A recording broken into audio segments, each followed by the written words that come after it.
Ahí arranca. Bueno.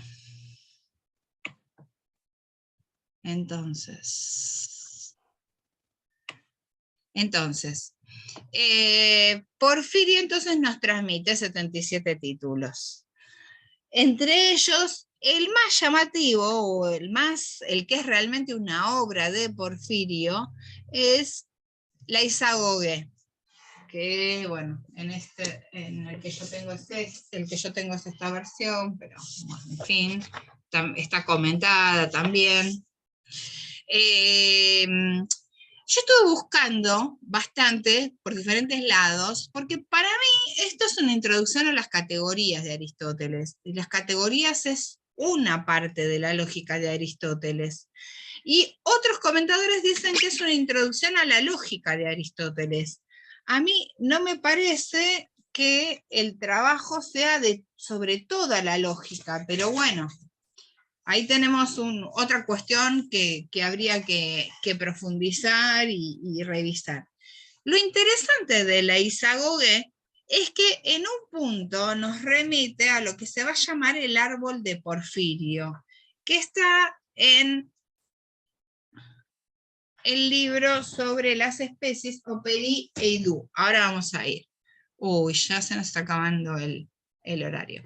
Bueno, entonces, también escribe la vida de Plotino, compagina todo lo que escribió Plotino sobre el uno, el nous, el alma, en fin.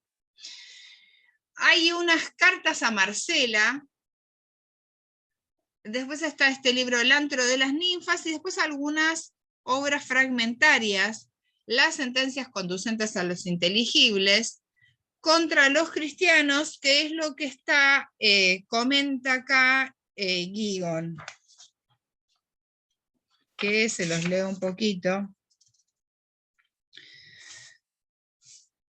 Dice, el prólogo general parece haber presentado a los cristianos como gente que viven al margen de la sociedad humana, sin pertenecer ni a los griegos ni a los bárbaros. No hay que considerar sin más a tales hombres carentes de piedad y ateos, por haber renegado de las costumbres de sus padres. ¿Y esas costumbres que confieren su consistencia a cualquier estado? ¿Qué puede esperarse de quien se declara contrario y enemigo del Salvador y echa fuera a los bienhechores? ¿Qué otra cosa son más que enemigos de Dios? ¿Qué indulgencia puede tenerse con quien da de lado una doctrina sobre la divinidad que ha sido unánimemente transmitida desde tiempos inmemoriales entre griegos y bárbaros, en ciudades y campos, en cultos, ceremonias sagradas y misterios de todas clases, por todos los reyes, legisladores y filósofos, para volverse a lo que entre los hombres está considerado como impío y ateo? ¿Qué castigo no merece con todo derecho quien abandona las tradiciones de los antepasados y se adhiere a las universalmente desprestigiadas invenciones de los judíos? ¿No es una prueba de extrema maldad y carencia de escrúpulos el renegar despreocupadamente de lo propio y adherirse a una fe irracional y sin consistencia, propiedad de hombres realmente impíos y odiados por todos los pueblos? Y esto no solo a base de aceptar el Dios adorado por los judíos, de acuerdo con los usos vigentes entre ellos, sino recortándose a su gusto una nueva doctrina aislada y sin salida, sin guardar ya fidelidad ni a las tradiciones de los griegos, ni a las tradiciones de los judíos. Entonces acá Gigon señala que habría tres aspectos, bueno, unos cuantos, pero unos tres primeros aspectos para subrayar. Uno es la irremediable unión con el judaísmo. Después la apelación a la fe ciega, ¿no? Después que los apóstoles han sido gente iletrada, simple y falta de formación, ¿no? Después vamos a ver en Porfirio también, en este texto, pero no en este que acabo de leer, una fuerte aversión contra Pablo. Subraya, vieron varias veces la ruptura con todas las tradiciones. Después se pregunta, ¿por qué Cristo ha venido tan tarde?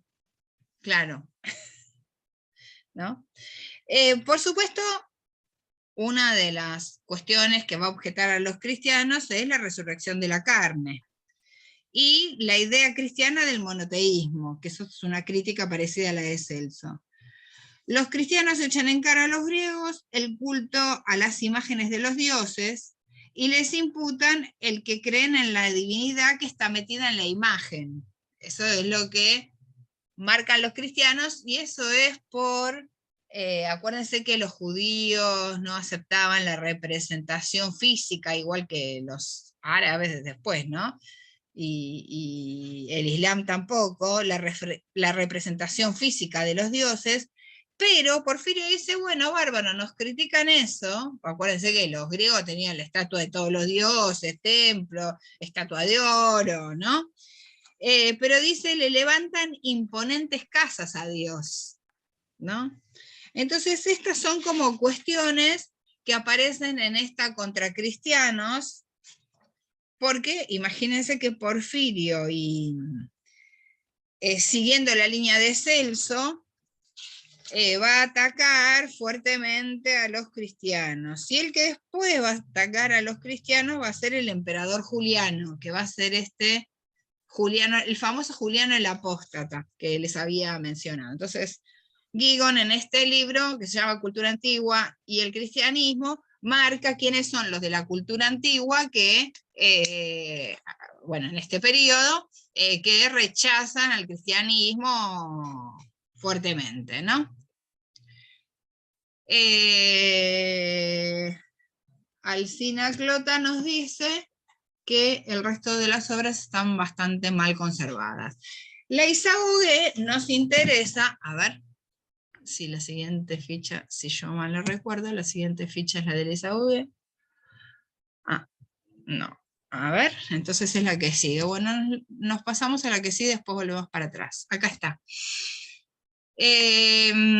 Cuando hablamos de la Isagoge, yo estuve fijándome, leyendo algunos pedacitos, ¿no? Entonces lo que observamos en la metafísica de Porfirio es una simplificación del sistema de Plotino, incluso una tendencia a abolir la distinción entre las hipóstasis. Y esta cuestión del árbol de Porfirio surge en el libro sobre las especies, el Peri Eidus, en el renglón 25. De esto surge una especie de clasificación, que es la que ustedes ven acá en este, no sé si lo están viendo, que es lo que va a determinar esta cuestión del árbol, ¿no? Que acá hay un dibujo más elaborado. El género supremo es la sustancia, ¿no? Entonces, siempre se divide en dos. Esto un poquito nos recuerda a Aristóteles, y está bien, porque es lo que están comentando. La sustancia se divide en corpórea e incorpórea, y animado e inanimado. Entonces tenemos el cuerpo animado, el animal dotado de sentido, o sea, de sensibilidad, de sensaciones, ¿no? De emociones, o no dotado de sentido, racional o irracional, ¿no? Y ahí tenemos género y especies subordinadas, ¿no es cierto? Mortal o inmortal, hasta que alcanzamos la especie ínfima, o sea, la más pequeña, ¿no? Esta distinción de género y especie, ¿no? Que sería el hombre, y la especie individual, que ya ahí serían Platón, Sócrates, Cicerón, Catón, ¿no? Entonces, como que podríamos ver esto también ya en algunos, en la dialéctica platónica, en el sofista, en el ejemplo de la pesca, cuando, o sea, Platón utiliza el ejemplo de la pesca porque lo que está intentando es alcanzar la definición del sofista. Aristóteles maneja la dialéctica de esta manera, Y acá vemos como que Porfirio nos lo traduce con esta cuestión del árbol, el famoso árbol de Porfirio. Y acá se estaría resolviendo un problema que nosotros planteamos el año pasado, del problema de la definición. Obviamente, tanto Platón como Aristóteles intentaron resolver el problema de la definición. Y en realidad es Aristóteles el que hace esta clasificación de género y especie, ¿no? Y Porfirio lo que está haciendo es un comentario y graficando en algún modo.